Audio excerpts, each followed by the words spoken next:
వాళ్ళకి గుండెతనం కలగజేయబడింది, వాళ్ళు ఎక్కడికి పోతున్నారు వాళ్ళకే తెలియదు. ఆయన ఒక ఆయన ఉన్నాడు, ఆయన చూస్తాడు, ప్రతి దానికి నేను లెక్కప్పు చెప్పాలన్న విషయమే మర్చిపోతారు. ఇంకా అర్థమవుతుందా? ఇవన్నీ ఎక్కడ కలుగుతాయి? దావీదు వాక్యం లేకుండా అక్కడ పైకెక్కినప్పుడు, అప్పుడు అక్కడి నుంచి నాతాను ప్రవర్తన వచ్చి కదిలించినాక దావీదు అంటే ఒకసారి అట్లా లేచినట్టు అనమాట. అర్థమైందా?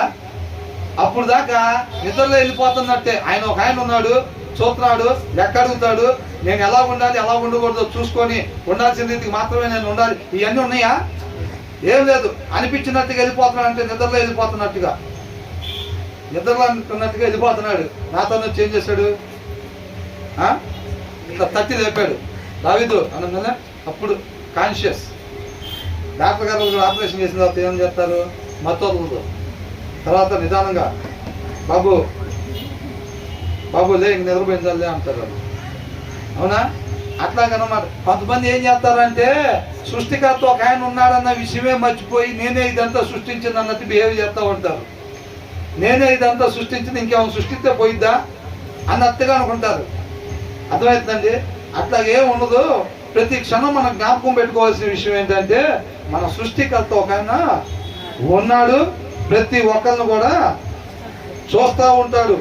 అర్థమవుతుందండి? ఏది పడితే అది చేస్తే ఆయన ఊరకనే పంట చెడిపోతాయి, పంటేసి వదిలిపెట్టేస్తారా? పురుగు తింటే అంటే మనిషి సృష్టించి పాలు చేస్తాడు, వదిలిపెట్టేస్తాడా?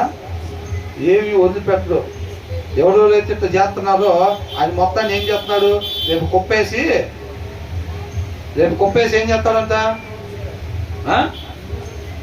రేపు కుప్పేసి కలుపుతారా లేదా? వేస్టేజ్ మొత్తం తీసి, అవునా, అవి మొత్తం తీసేసి కుప్పేసి కలుపుతారు అది రేపు రోజున.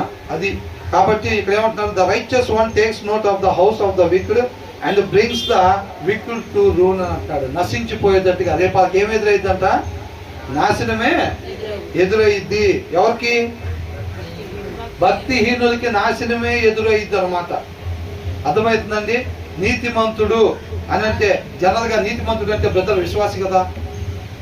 నీతిమంతుడు అంటే మామూలు విశ్వాసి కదా, నిజంగా సత్య ప్రకారం ఉండే విశ్వాసి కదా.